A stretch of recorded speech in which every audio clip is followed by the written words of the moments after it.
Welcome to ई गंगा दोस्तों।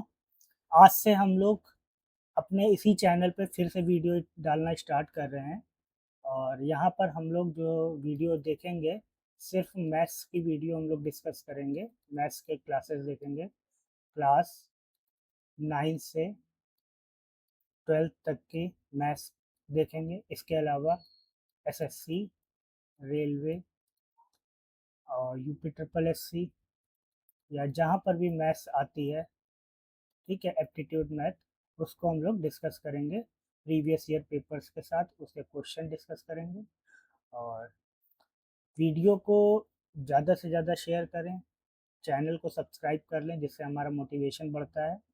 तो आइए स्टार्ट करते हैं। आज का जो हमारा टॉपिक है एप्लीकेशन ऑफ डेरिवेटिव्स, इसको स्टार्ट करते हैं। और ये छोटा सा वीडियो रहने वाला है, 3-4 क्वेश्चन हम लोग डिस्कस करेंगे, तो पूरा वीडियो ज़रूर देखिएगा। तो स्टार्ट करते हैं। क्लास 12th का है एप्लीकेशन ऑफ डेरिवेटिव्स, ठीक है। तो सबसे पहले इसके बारे में जानते हैं। बहुत से बच्चों को आपको लगता होगा कि ये चैप्टर जो है बहुत ज़्यादा ही टफ चैप्टर है, ठीक है। तो ये चैप्टर जो है ज़्यादा टफ नहीं है। इसको अगर आप लोगों ने डेरिवेटिव्स पढ़ा हुआ है तो ये चैप्टर भी आपको आसान लगेगा। इसके अलावा आप लोगों ने अगर क्षेत्रमिति का चैप्टर पढ़ा हुआ है, एरिया या 2D 3D, तो आपको इसके बारे में सारे फार्मूले भी पता होंगे, ठीक है। तो सबसे पहले स्टार्ट करते हैं। जैसे हम मान लेते हैं हम लोगों ने गति चैप्टर पढ़ा है, गति चैप्टर, ठीक, क्लास 9 में। तो क्लास 9 में जब इस चैप्टर को हम लोगों ने पढ़ा था तो गति के बारे में पढ़ा था कि गति जो होती है किसी के रेफरेंस में होती है, मतलब उसका जो है फ्रेम ऑफ रेफरेंस होता है, किसी के सापेक्ष होती है गति। जैसे मान लेते हैं एक व्यक्ति ट्रेन के अंदर बैठा है, तो ट्रेन के अगर अंदर बैठा हुआ है तो उसके सापेक्ष ट्रेन के अंदर जो भी व्यक्ति बैठे हुए हैं वो क्या है, वो स्थिर अवस्था में है, ठीक है। लेकिन जो ट्रेन के बाहर है, जैसे मान लेते कोई पेड़ है या स्टेशन है, वो क्या है, वो गति की अवस्था में लगेंगे इस व्यक्ति के सापेक्ष। बात समझ में आई? यहीं अगर कोई व्यक्ति अगर बाहर खड़ा है, ये प्लेटफॉर्म पे खड़ा हुआ है, तो और ट्रेन गति में है, तो उसके अंदर बैठा हुआ वही व्यक्ति गति में लगेगा, वो गति की अवस्था में लगेगा, मतलब उस व्यक्ति के सापेक्ष। यहाँ तक कि दूसरी चीज भाषा में हम लोगों ने ये भी पढ़ा था कि गति कैसे हमको पता चलेगी कि कोई वस्तु मोशन में है। तो कोई मान लो t1 सेकेंड में कोई व्यक्ति ए स्थान पर है और t2 सेकेंड में वो वस्तु बी स्थान पर पहुंच जाती है, तो इसका मतलब वो वस्तु क्या है, t1 से t2 सेकेंड में, मतलब t2 माइनस t1 सेकेंड में ए से बी स्थान में पहुंच गई। इसका मतलब समय के सापेक्ष उसमें परिवर्तन हुआ। मान लेते हैं जैसे t3 सेकेंड ले लेते हैं, तो बी से सी पर पहुंच गई। तो कोई भी वस्तु में जो भी परिवर्तन हम लोग देखते हैं वो क्या देखते हैं, समय के सापेक्ष परिवर्तन देखते हैं। तो आपको इसी बात का ध्यान रखना है कि कोई भी परिवर्तन जो भी हम लोग देखेंगे वो समय के सापेक्ष परिवर्तन होगा। अब डेरिवेटिव्स पढ़ा था तो डेरिवेटिव्स में डी बाई डी एक्स पढ़ा था। इसमें हम लोग अवकलन करते हैं, डिफ्रेंसिएशन करते हैं एक्स के सापेक्ष, ठीक है, एक्स के सापेक्ष अवकलन करते हैं। तो अब हम लोग यहाँ पर समय के सापेक्ष अवकलन करेंगे, जो भी परिवर्तन होगा समय के सापेक्ष होगा, ठीक है। इतनी बात क्लियर हुई। तो हम लोग जैसे मान लेते हैं कोई वृत्त है, उसकी त्रिज्या r बराबर 3 मीटर पर सेकेंड की रफ्तार से बढ़ रही है। तो आर आर इसकी त्रिज्या है, लेकिन ये मीटर पर सेकंड अगर लग गया तो उसकी त्रिज्या जो है 3 मीटर पर सेकंड की रफ्तार से बढ़ रही। तो ये रेट ऑफ चेंज दिया हुआ है, इसका मतलब ये D r upon d T की वैल्यू दी हुई है 3 मीटर पर सेकंड। बात समझ में आई? तो इस तरीके से क्वेश्चन में आपको गिवन होगा। क्लियर हुआ? जैसे मान लेते हैं अब हमारे पास एक क्वेश्चन दिया हुआ है, जैसे हम क्वेश्चन लिखते हैं कि एक घन का आयतन, तो घन का आयतन दिया हुआ है। ये थोड़ा सा पहले इजी क्वेश्चन से करते हैं, इसको हम रफ कर देते हैं कि एक वृत्त की त्रिज्या समान रूप से 3 सेंटीमीटर पर सेकंड की दर से बढ़ रही है। बात समझ में बढ़ रही है, ठीक। ज्ञात करना है वृत्त का क्षेत्रफल। वृत्त का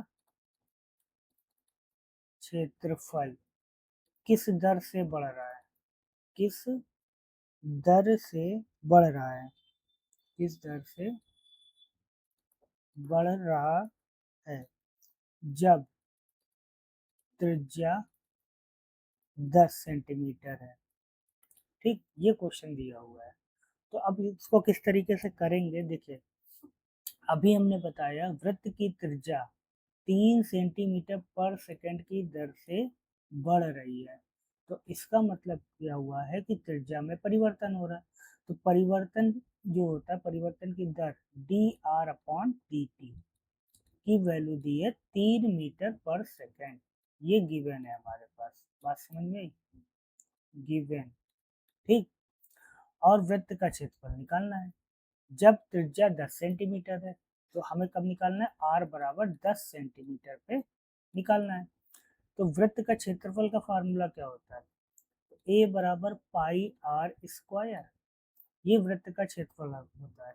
तो अब इसका हमें समय के सापेक्ष अवकलन करने पे, तो differentiate with respect to t, t मतलब टाइम, टाइम के सापेक्ष अवकलन करने पर, तो dA/dt, ये क्या हो जाएगा, पाई आर स्क्वायर का डिफरेंशिएशन 2r/dr/dt।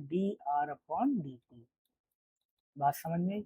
अब हमें कब निकालना है परिवर्तन की दर, r बराबर 10 सेंटीमीटर पे, तो r बराबर 10 सेंटीमीटर पे, तो जब r बराबर 10 है तो वैल्यू पुट कर देंगे, तो dA/dt की वैल्यू आ जाएगी पाई 2, r की वैल्यू दी है 10, t की वैल्यू है 3, तो ये आ जाएगा 60 पाई, ठीक। तो अब ये क्षेत्रफल जो है, क्षेत्रफल की दर हमने निकाला, मतलब किस दर से बढ़ रही, तो ये जो आंसर आएगा सेंटीमीटर स्क्वायर पर सेकंड है, ये आंसर आ जाएगा। क्लियर। तो इतना आसान क्वेश्चन है, हमें बेसिक फार्मूले इसके पता होने चाहिए, जैसे हमें एरिया का फार्मूला है, वॉल्यूम का फार्मूला है, जो भी क्वेश्चन आएगा उसमें उस तरीके के फार्मूले हमें पता होने चाहिए, किस तरीके से अप्लाई करना है वो हम लोगों ने देखा, ठीक है। अब हम एक क्वेश्चन और डिस्कस करेंगे, अभी देखते हैं। अगला क्वेश्चन दिया है हमारे पास, जैसे एक घन का किनारा 3 सेंटीमीटर पर सेकंड की दर से बढ़ रहा है, घन का आयतन किस दर से बढ़ रहा है जब किनारा 10 सेंटीमीटर लंबा है। तो कैसे करेंगे, तो देखिए सबसे पहले उसका जो घन है उसका साइड हम कुछ मान लेते हैं, तो माना साइड x है, ठीक। तो परिवर्तन की दर दिया है 3 सेंटीमीटर पर सेकंड, तो dx/dt समय के सापेक्ष है तो 3 हो जाएगा, ठीक। हमें आयतन बताना है, तो घन का आयतन क्या हो जाएगा, घन का आयतन, घन का आयतन इसको हम v मान ले रहे हैं, तो v बराबर क्या हो जाएगा, भुजा स्क्वायर, भुजा क्यूब होता है, x का क्यूब, ठीक। तो अब इसका जो है डिफ्रेंसिएशन करेंगे समय के सापेक्ष, ठीक है।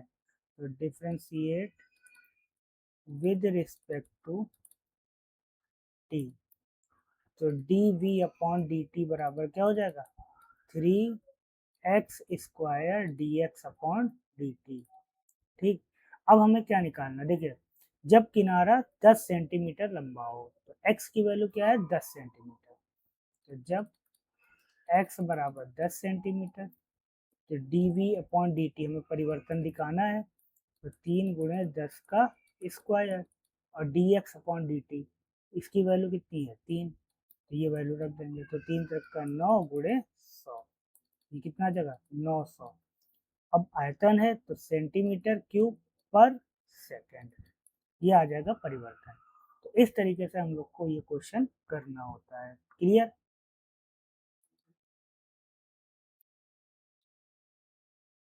अगला क्वेश्चन दिया हुआ है हमारे पास, एक स्थिर झील में एक पत्थर डाला जाता है और तरंगे वृत्तों में 5 सेंटीमीटर पर सेकंड की गति से चलती है। जब वृत्ताकार तरंग की त्रिज्या 8 सेंटीमीटर है तो उस क्षण घिरा हुआ क्षेत्रफल किस दर से बढ़ेगा? देखिए, इस क्वेश्चन को कैसे करेंगे, देखिए, कभी आप लोगों ने देखा होगा कि एक जैसे शांत जल है तो वहाँ पर पत्थर डालो, तो जब पत्थर हम डालेंगे तो झील जो पानी है वो तरंग के रूप में इस तरीके से आगे आगे बढ़ता जाता है।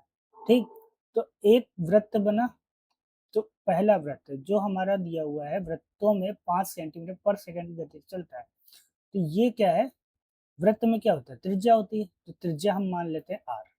ठीक, त्रिज्या हो गई आर। ठीक, तो इसमें वृद्धि हो रही है, ठीक है, तो समय के साथ परिवर्तन हो रहा है, तो D r upon d t बराबर दिया है 5 सेंटीमीटर पर सेकंड। क्लियर?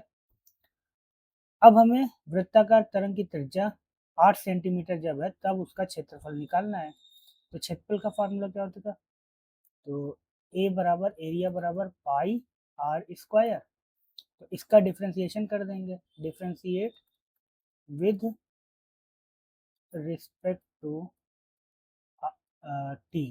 ठीक, तो d a upon d t बराबर पाई बाहर 2 r d r upon d T.